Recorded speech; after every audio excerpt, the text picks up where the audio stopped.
Hola a todos, hoy es un gran día. Voy a hacer un vídeo dedicado a explicar lo que ha sido la leyenda negra. La leyenda negra contra España ha durado 500 años. 500 años. ¿Pero por qué ha durado tanto? ¿Por qué tanto ensañamiento en despedazar su territorio y oscurecer la verdadera historia? ¿Por qué? Pues la respuesta más lógica a esta pregunta es que España y su imperio representaba un peligro, y un gran peligro, para ciertos grupos de enorme poder. Pero, ¿por qué España es tan peligrosa? Esto os lo voy a contar ahora. Otra pregunta interesante es, ¿por qué los mismos libros de texto españoles y la historia oficial española han contribuido a difundir y mantener la versión de los enemigos? Pues a esta otra pregunta, la misma lógica también, pues nos lleva a pensar, ¿no será que tenemos los enemigos en casa? ¿No será que tenemos los enemigos de España dentro de nuestras instituciones? Estos enemigos son siempre los mismos.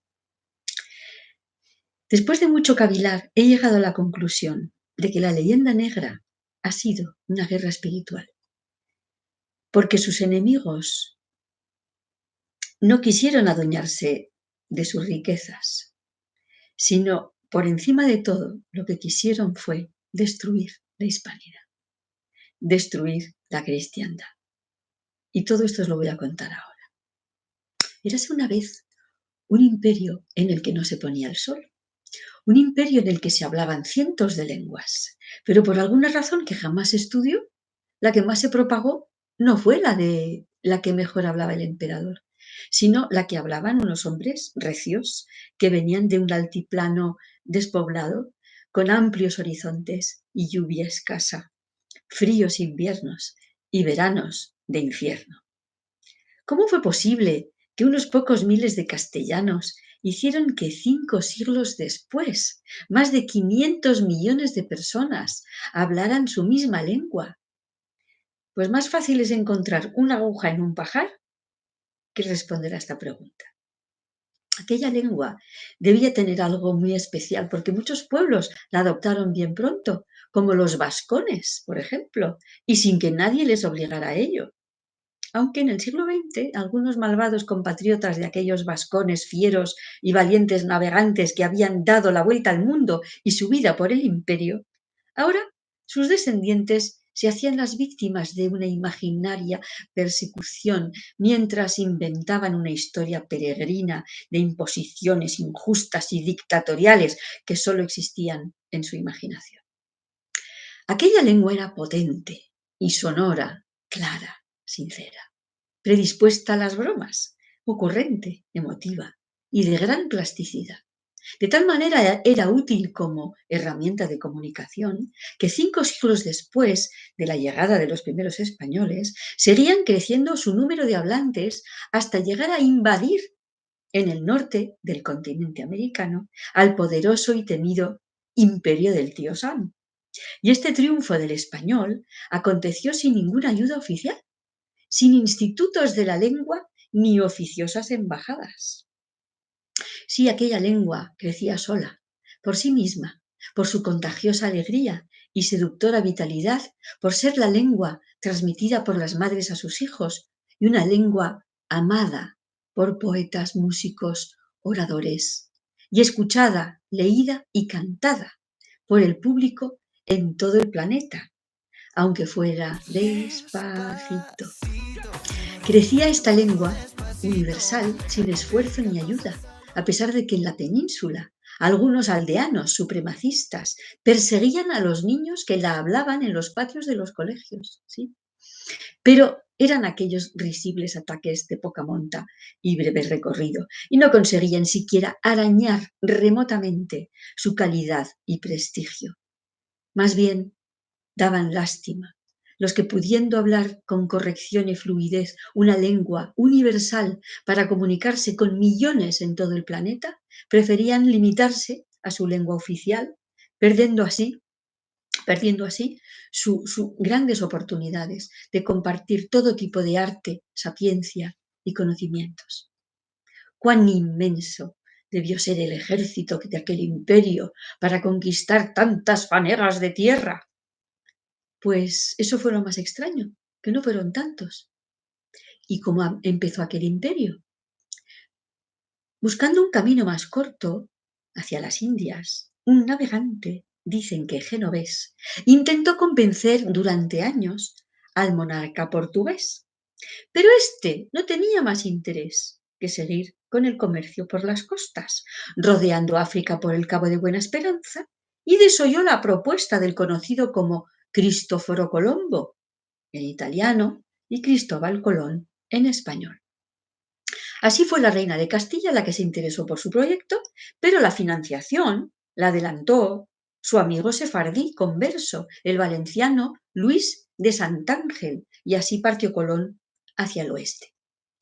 Estaban ya los tripulantes al borde de la desesperanza cuando se toparon con tierra firme el 12 de octubre de 1492.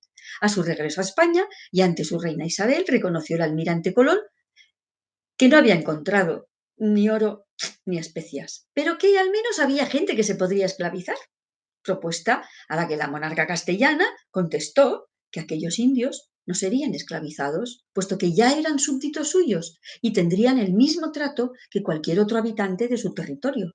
Así, desde el primer momento, el nuevo continente sería entendido como una nueva parte de España y no como un espacio para explotar y expoliar. Si nos paramos a reflexionar sobre el nombre del intrépido navegante, Cristóbal Colón, o en italiano Cristoforo Colombo, descubrimos que Cristóforo viene del griego Christos, foros, que significa el portador de Cristo, y Colombo, en latín, Columbus, significa paloma. Cristóbal Colón es, pues, la paloma portadora de Cristo, que es exactamente lo que hizo, llevar a Cristo al nuevo mundo. Eso es estar predestinado, ¿eh? Lo demás son tonterías. Tras Colón llegó Hernán Cortés y se encontró un continente muy poblado y extremadamente diferente, pues allí los más fuertes devoraban a los más débiles, no sin antes haberles arrancado el corazón para ofrecerlo a su dios caníbal. Desde lo alto de los piramidales altares, la sangre humana corría por las canaletas hacia el pueblo hambriento. El espectáculo era dantesco y el hedor insoportable. Era un continente inmenso, pero con animales pequeñitos. Había hambre de carne, porque tan solo criaban algunos pavos y perros, que no alcanzaban a proveer de proteína a sus pobladores. Díganselo a los veganos. En aquellas tribus diezmadas por el canibalismo azteca, a punto de la extinción, la pedofilia y la violación de mujeres y niños, todo eso era costumbre y tradición. No existía la familia, pues no existía el compromiso del hombre que había engendrado y las madres no eran protegidas por los progenitores, poco como animalitos. Era aquel un mundo cruel, sin piedad, sin bondad ni compasión, que se hallaba en la etapa paleolítica. Un mundo sumido en el terror, la violencia, el abuso, algo cercano al infierno. Es legítimo preguntarse qué hubiera hecho uno ante semejante panorama, dado que el trabajo para poder domesticar tanto salvajismo parece hoy tarea hercúlea, por no decir imposible. Pensándolo con sinceridad y aunque pueda ser chocante para los bienpensantes, la aniquilación de aquellos pueblos peligrosos hubiera sido la solución más cómoda, sin lugar a dudas. De hecho, así se comportaron otras naciones. Cuando llegaban a lugares salvajes, los anglosajones siempre lo tuvieron muy claro. No había tiempo de contemporizar con los lugareños, y aún menos de enseñarles la buena nueva. Los eliminaban sin miramientos. Total, ¿para qué? Si eran seres inferiores. Así pensaban los anglosajones. Pero los españoles entendieron aquella gesta como una misión civilizadora. No se quedaron en las costas, como hacían los portugueses, sino que se adentraron en la tupida selva, llevando a todos esos pueblos su propia religión. Como los varones vagaban ebrios, les aportaron la hierba mate, para que estuvieran más centrados. Y como abandonaban a las madres y a sus hijos, pues les enseñaron la bondad y la responsabilidad del matrimonio. ¿Y por qué jamás nos han contado esta gesta civilizadora? Porque de haber sabido la verdad, hubiera sido muy difícil pintar a los españoles como los genocidas expoliadores de la cultura indígena para poder incrustar en todas las mentes la leyenda negra. Era necesario ocultar tanto el peligroso y cruel salvajismo indígena como la heroicidad de la gesta española, ambas cosas. Sin querer los españoles llevaron la viruela y sin querer tampoco regresaron a España con la sífilis. Y muchos, sin distinción de razas, murieron por el choque vírico y las epidemias no entienden de razas ni de estatus social. Regresaron a España con el chocolate, el aguacate, el tomate, el maíz, la papa, el pavo. Y llevaron a la Nueva España todo lo que ellos tenían en casa: vacas, toros, caballos, burros, cerdos, ovejas, cabras, gallinas, aceite, vino, cerveza, arroz, trigo, pan, empanadas, centeno, cebada, ajos, puerros, cebollas, coles, repollos, berenjenas, calabazas, calabacines o zapallitos, alubias o frijoles, judías o chauchas, alcachofas o alcauciles, espárragos, espinacas, acelgas, guisantes o arvejas, naranjas, pomelos o toronjas, melocotones o duraznos, albaricoques o damascos, fresas o frutillas, melones, sandías, limas, limones, ciruelas, membrillos, peras, manzanas, granadas, el azúcar, la caña de azúcar y la miel, y todos los dulces habidos y por haber, porque si hay algo en lo que destaca el español es en el arte del comer y el beber, y aquella fértil tierra se convirtió en un jardín del Edén. Ahora, ¿se imaginan ustedes un Caribe sin arroz ni frijoles? ¿Unas empanadas sin queso, sin cebolla ni carne, ni espinacas? ¿Un asado sin churrascos, ni chorizos, ni morcillas? ¿Y sin vino? Eso sí que sería una vuelta al infierno. América era fértil y España fue generosa porque simplemente se trasladó con todo lo mejor que tenía.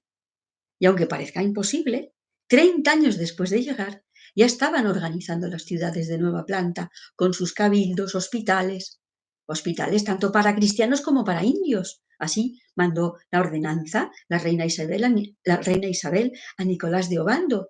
Levantaron acueductos, puentes, caminos que abarcaban miles de kilómetros. Construyeron astilleros, toda suerte de fábricas, telares, forjas, carpinterías, industria conservera y minería. Llevaron la guitarra, el violín, el arpa, la polifonía, la jota y Tomás Luis de Victoria. Y en sus 31 universidades, antes de 1806, 31 universidades. Por orden del rey se crearon cátedras para estudiar y transcribir todas las lenguas indígenas, imprimiendo así los primeros libros para estudiar, conocer, conservar aquellas lenguas que antes nadie había escrito: náhuatl, maya, guaraní, araucano y tantos otros. ¿Se imaginan ustedes a los anglosajones, los portugueses o los franceses sentándose con los aborígenes australianos o africanos para aprender y comprender su lengua? ¿Preocuparse en transcribir a su alfabeto aquellas lenguas paleolíticas para así poder redactar una gramática? No, ¿verdad? No tenemos la gramática de las lenguas de Australia, de las lenguas de los indios de Norteamérica de la parte este. No tenemos gramáticas de las lenguas africanas, ¿verdad? Pero sí tenemos las gramáticas de las lenguas indígenas de la Nueva España. Eso hicieron los españoles y eso fue por orden del rey Felipe II y gracias también al interés y el trabajo de aquellos frailes que eran religiosos, porque ellos eran los que habían creado tanto las universidades en Europa, los religiosos, y también fueron a América y enseñaron allí, además de medicina, filosofía, matemáticas, astronomía, geometría, música, teología, todo. ¿Pero qué tenían aquellos conquistadores del imperio en el que no se ponía el sol? ¿Qué tenían que les hacía realizar hazañas sobrehumanas? No eran especialmente altos ni especialmente fuertes, pero tenían una fuerza especial. Tenían una fuerza moral, una fortaleza interior imbatible, que les otorgaba una superioridad a la hora de enfrentarse a ciertas gestas sobrehumanas ante las que las otras naciones quedaban derrotadas. Pues sí, tenían la fuerza espiritual de la fe en un Dios que ama a todos por igual y perdona. Fe en un Dios que acoge al alma perdida, un Dios que escucha tus oraciones y te ayuda. Y quisieron compartir con aquellos hombres de tez cobriza que vivían en la ceguera del Paleolítico el mensaje de amor universal. En efecto, creo de verdad que fue esa fe la que les dio fuerzas para enfrentarse a una realidad terrible. Aquello no fue solo una gesta civilizadora, sino que fue una verdadera misión de salvación, una guerra espiritual contra el mal, que estaba diezmando a la humanidad en aquella parte del planeta. Y viendo lo que ocurrió con el verdadero genocidio de los indios en América del Norte por los anglosajones, podemos estar seguros de que si Colón hubiera sido financiado por los anglosajones, hubiera acabado con aquellos pueblos caníbales, no sin antes esclavizarlos. Mientras tanto, mientras todo esto acontecía, allende los mares, en Europa, el emperador Carlos y su hijo Felipe II se hallaban luchando contra muchos enemigos. En el Mediterráneo contra los turcos, a los que derrotaron en Lepanto, evitando así que convirtieran la florentina Catedral Santa María del Fiore en una enorme mezquita, como ya lo habían hecho en Constantinopla con Santa Sofía. Mientras en el corazón del continente apareció un movimiento liderado por un fraile agustino, muy glotón, con mucho genio y escasa vocación. Este Martín Lutero se inventó una religión a medida de su ombligo, una doctrina poco sólida teológicamente, muy materialista, pero que venía a satisfacer sus carencias. Martín Lutero estableció que poco importa lo que hagas, que no te salvan tus actos, solo tu fe. Sí, tu fe. Y tu fe consiste en una simple declaración personal de intenciones. Tengo fe, ya está. Así podía fornicar, comer y beber hasta la saciedad, podía pecar sin temer su condena, apoyados en la doctrina de este Martín Lutero y en nombre de la libertad de culto, como siempre, en nombre de la libertad. En Alemania, Holanda e Inglaterra se persiguió, torturó y asesinó a decenas de miles de católicos que no aceptaban la mal llamada Reforma Protestante. Sin embargo, gracias a una eficaz propaganda, consiguieron que durante siglos todos creyeran que los intolerantes eran los católicos. Aquella rebelión de Lutero fue apoyada por las oligarquías holandesas, alemana e inglesa, muy vinculada a los prestamistas y usureros que habían sido expulsados de la península y que habían huido al norte, como la familia del gran filósofo Spinoza, que tiene nombre portugués porque venían de allí, pero después se fueron a Holanda. Algunos de aquellos prestamistas habían escapado también a la Nueva España, refugiándose en ciertas islas del Caribe, como las Bahamas. Y con el tiempo se infiltraron entre las oligarquías de la Nueva España.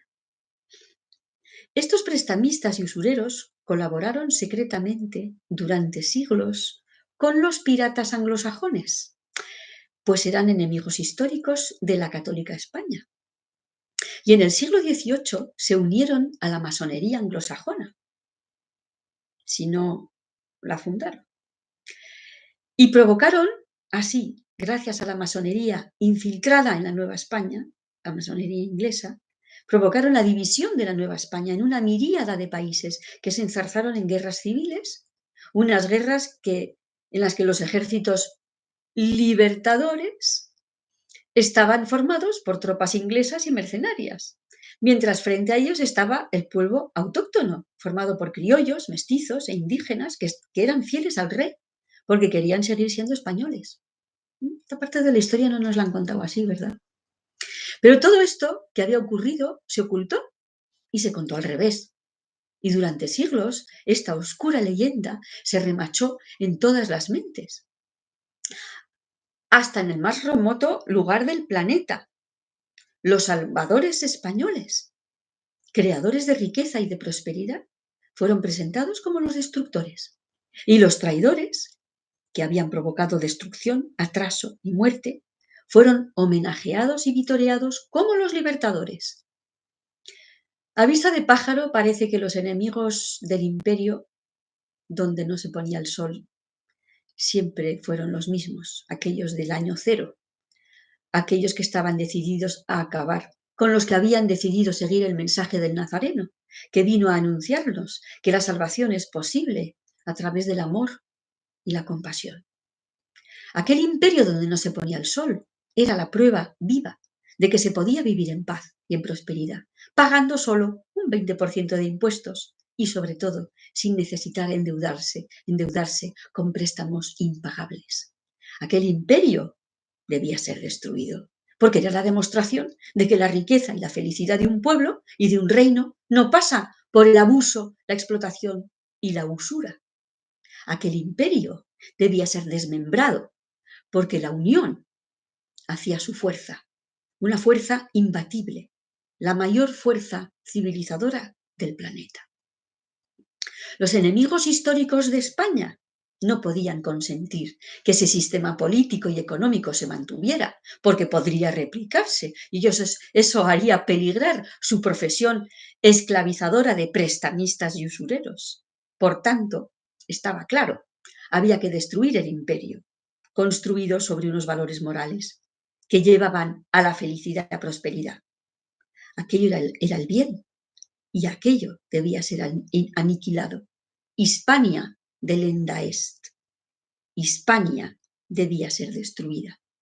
Así entraron secretamente, como hacen siempre, dinamitaron la unidad, corrompieron las oligarquías, destruyendo la prosperidad para provocar atraso, pobreza, enfrentamiento, endeudamiento y más adelante controlaron el relato para culpar a los españoles del desastre que siguió.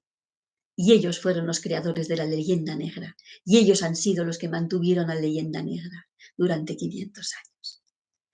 Aquella tremenda losa de leyenda negra duró 500 años, pero como era solo eso, una leyenda, empezó a resquebrajarse al inicio del tercer milenio y la verdad empezó a brillar por doquier de manera imparable. Decían que aquel imperio que dominaba todos los mares, con sus imbatibles marinos y almirantes que derrotaban todas las flotas francesas, turcas o de la pérfida Albión, decían que solo había durado 3 siglos.